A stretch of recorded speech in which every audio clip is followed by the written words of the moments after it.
पर रामचंद्र जी की जय। देखिए, भगवान रामचंद्र जी के लिए 14 वर्ष का वनवास कैकेयी ने मांगा और अपने पुत्र को राजगद्दी मांगी। राजगद्दी देना तो उनको दुख नहीं हुआ, लेकिन अपने पुत्र रामचंद्र जी का 14 वर्ष के लिए वनवास होना, ऐसे दशरथ का ये दुख इतना अपार था कि वो माथे पर हाथ रख के दोनों नेत्र बंद करके राजा ऐसे सोचने लगे मानो साक्षात सोच ही शरीर धारण करके सोच रही हो। ऐसा लग रहा था कि राजा दशरथ का सारा कुछ लुट गया, जीवन का वो निर्धन हो गए हैं। इस प्रकार राजा दशरथ हो गए थे। रामचंद्र जी के लिए उनके दिल में इतना प्रेम था, जैसे उनको ऐसा महसूस हुआ कि मेरा मनोरथ रूपी कल्प वृक्ष फूल चुका था, परंतु फलते ही कैकेयी ने हथनी की तरह उसे जड़ समेत उखाड़ कर नष्ट कर दिया है। राजा दशरथ की वो अवस्था हो गई कि वो राजा राम बनना था, वो कल्प वृक्ष फूलने ही वाला था, वैसे ही हथनी ने उसे तोड़ के रख दिया। इस प्रकार राजा दशरथ सोचने लगे, कैकेयी ने अयोध्या को उजाड़ कर रख दिया है, विपत्ति की अचल नींव डाल दी है। विपत्ति की उसने नींव डाल दी, अब विपत्ति ही विपत्ति आएगी। उनके मन में ये हो गया। दोहा नंबर 29 है अयोध्या कांड में। कवने अवसर का भयऊ गयऊ नारी विश्वास, जोग सिद्ध फल समय जीवी, जीती ही अविद्या नाश। उन्होंने कहा, किस अवसर पर क्या हो गया? स्त्री का विश्वास करके मैं वैसे ही मारा गया जैसे योग की सिद्धि रूपी फल मिलने के समय योगी को अविद्या नष्ट कर देती है। उसी प्रकार मैं एक स्त्री के विश्वास करके मैं नष्ट हो चुका हूँ।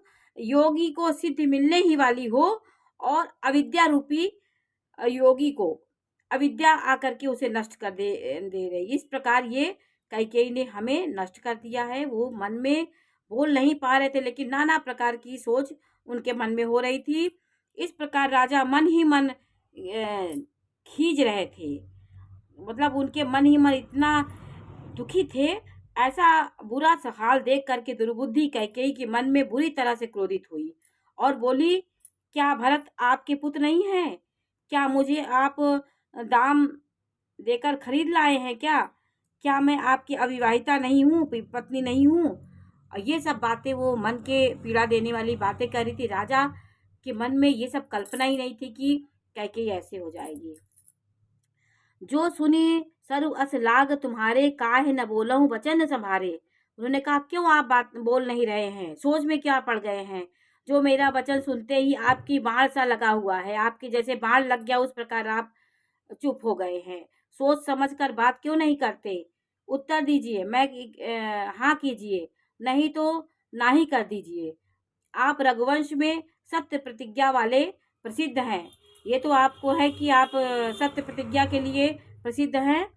तो देन कहूँ अब जनि अरु देहु, तजहु सत्य जग अब जस लेहूं।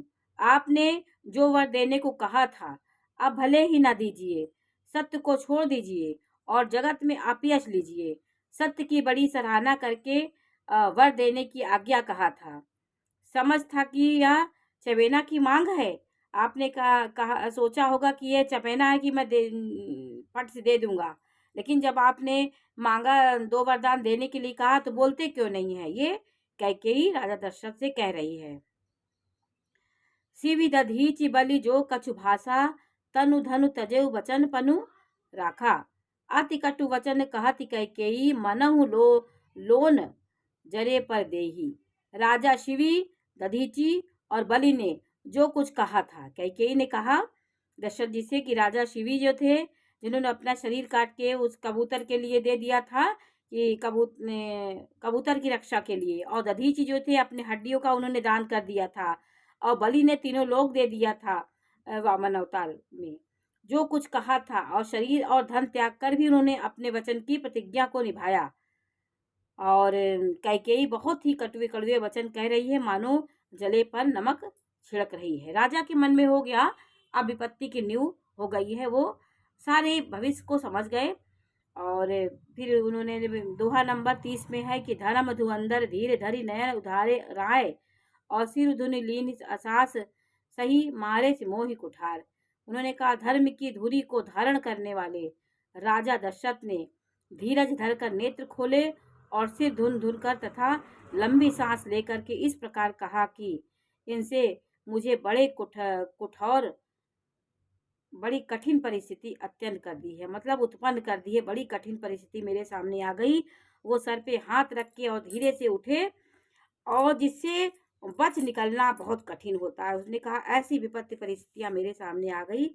आगे दीन दीखी जरत सिर भारी मनोह रोष तलवार उघारी।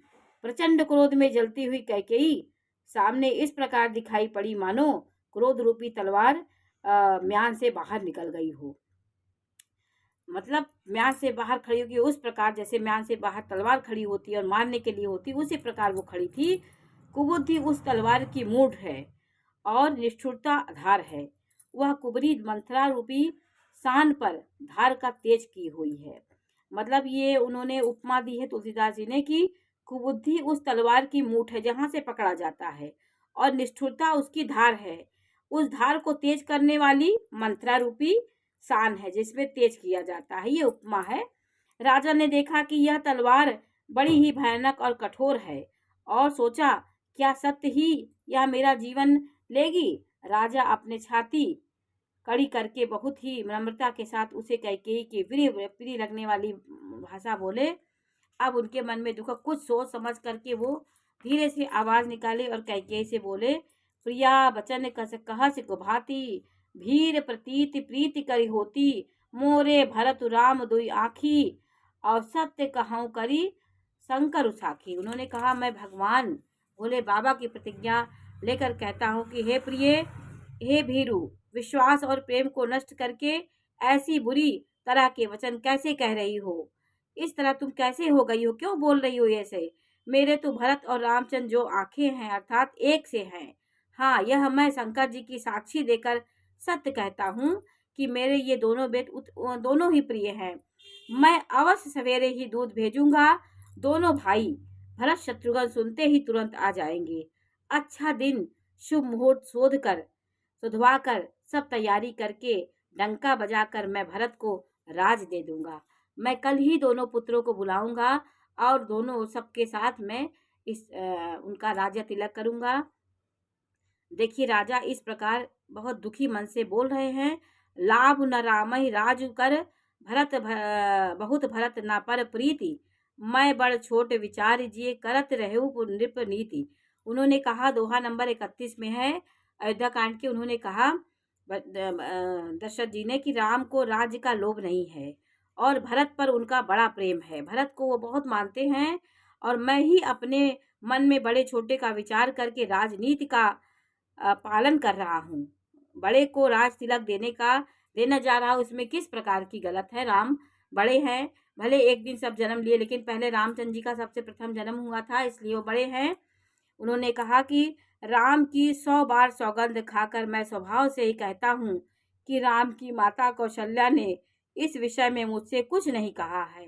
अवश्य ही मैंने तुमसे बिना पूछे यह सब किया, इसी से मेरा मनोरथ खाली रहा। उन्होंने कहा कि मैं तुमसे नहीं पूछा, इतनी बड़ी मैंने योजना बनाया, तुमसे राय नहीं लिया, यही मेरा बहुत मनोरथ खाली गया कि मैं क्यों तुमसे नहीं पूछा, मैं व्यवस्था कर दिया। वशिष्ठ जी पूछा और उन्होंने कहा मेरे मन में ये हुआ ही नहीं कि कभी कोई विरोध करेगा। को जान से बढ़ के भी राम को मानने वाली कैकेयी ऐसा क्यों कर सकती है। इसीलिए देखिए कभी जीवन में ऐसे भूचाल आते हैं जीवन में जिसकी आप कल्पना भी नहीं करते। वो राजा दशरथ के यहाँ हो गया कि जिसका उन्होंने कल्पना नहीं किया। उन्होंने बड़े बुजुर्ग से पुरोहितों से पूछ करके दिन मुहूर्त सब रख करके हो गया। रानी से पूछने की कोई बात ही नहीं थी। रानी जब इतना मानती थी वो विरोध क्यों करती। लेकिन ये विधि की योजना थी, सरस्वती का खेल था, देवताओं की पीड़ा थी रामचंद्र जी को वहां से हटाने की, वन देने की। तो ये सब विधि का विधान होता है। और इसमें यही दिखाया गया राम रामायण में कि उन्होंने कहा कि उसकी आँच से मेरा हृदय जल रहा है।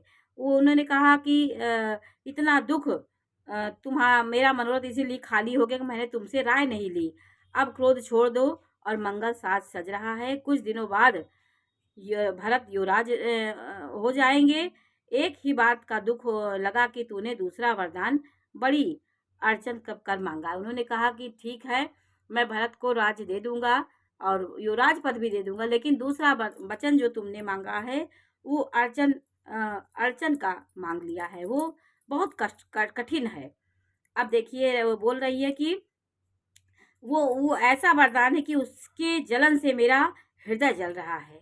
वह यह काम क्रोध में अथवा सचमुच ही वास्तव में सच्चा है। क्रोध को त्याग कर राम का अपराध तो बता।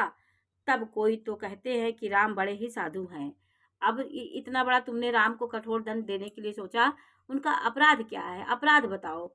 तो कैकेयी बोल रही है कि तू स्वयं ही राम की सराहना करती है और उनके लिए न्यौछावर रहती है, प्राण देती है राम के लिए, पर स्नेह किया करती है। अब यह सुनकर मुझे संदेह हो रहा है कि तुम्हारी प्रशंसा और स्नेह कहीं झूठी तो नहीं थी। जिसका स्वभाव शत्रु का भी अनुकूल है, वह माता के प्रतिकूल आचरण क्यों करेंगे। उन्होंने कहा राम का स्वभाव तो शत्रुओं के लिए भी इतना वो प्रेम वो सबको करते हैं, पर आपके लिए ऐसा क्यों करेंगे। राम की महिमा वो बता रहे हैं और रो रहे हैं, बहुत दुखी हैं। और 32 अयोध्याकांड के 32 दोहे में है, प्रिया हास से परिहरही मांगु विचार विवेकु, जेहि देहि देखो अब नयन भरी भरत राज अभिषेक।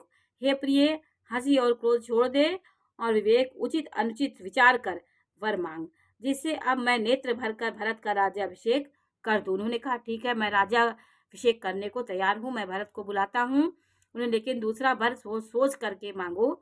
मछली चाहे बिना पानी के जीती रह जाएगी, सांप बिना मणि के दुखी होकर जीता रह जाएगा, परंतु मैं स्वभाव से ही कहता हूँ कि मन में जरा भी छल रखकर नहीं कहता कि मेरा जीवन राम के बिना नहीं है। हे राम, उन्होंने कहा जिए मीने बरु बरु बारी विहीना, मन बिनु फनिकु जिए दुख दीना, कहा हूँ स्वभाव न छल मन माही, जीवन मोर राम बिनु नाही। उन्होंने कहा मछली चाहे जल के बिना रह ले, सांप मणि के बिना रह ले, परंतु मैं स्वभाव से और बिना छल के कह रहा हूँ कि मैं राम के बिना नहीं जी सकता।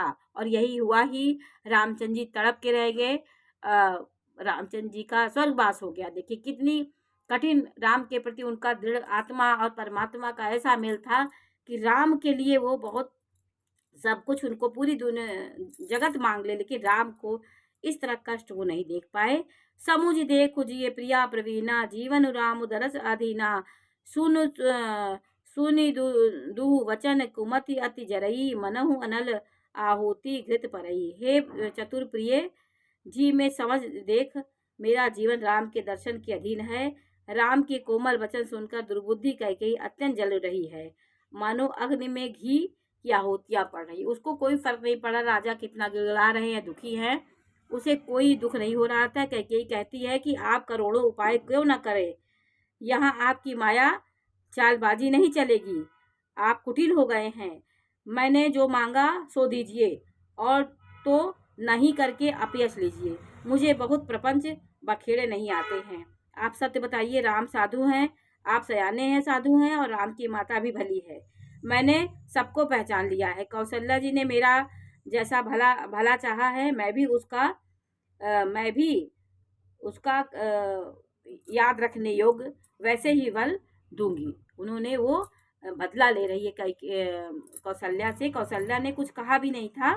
तो फिर देखिए अब ये इसमें है कि होत प्रातु मुनि वेश धरी, जो न राम बन जाही, मोर मरनु राउर अजस निप समुझिए मन माही। सवेरा होते ही मुनि का वेश धारण करके यदि राम वन को नहीं जाते तो हे राजन, मन में निश्चय समझ लीजिए कि मेरा मरना होगा और आप अपयश के भागी होंगे। यह राम दशरथ को कैकेयी कह रही है। इस प्रकार देखिए कैसे मन बदल जाता है। कैकेयी कुठाराघात कर रही है, ऐसा सोचकर, ऐसा कहकर कुटिल कैकेयी उठ खड़ी हुई, मानो क्रोध की नदी उमड़ी है। वह नदी पाप रूपी पहाड़ से प्रकट हुई है और क्रोध रूपी जल से भरी है। ऐसी भयानक है, देखी नहीं जाती। ऐसी अग्नि की तरह दहक रही। दोनों वरदान उस नदी के दो किनारे हैं। कैकेयी का कठिन हठ ही उसकी तीव्र धारा है। कुबरी के वचनों की प्रेरणा ही भंवर है। वह क्रोध रूपी नदी राजा दशरथ को वृक्ष के जड़ से मूल हटाती हुई विपत्ति की रूपी समुद्र की ओर जा रही है। ये देखिए इस प्रकार वातावरण हो गया था। बोलो सियावर रामचंद्र जी की जय।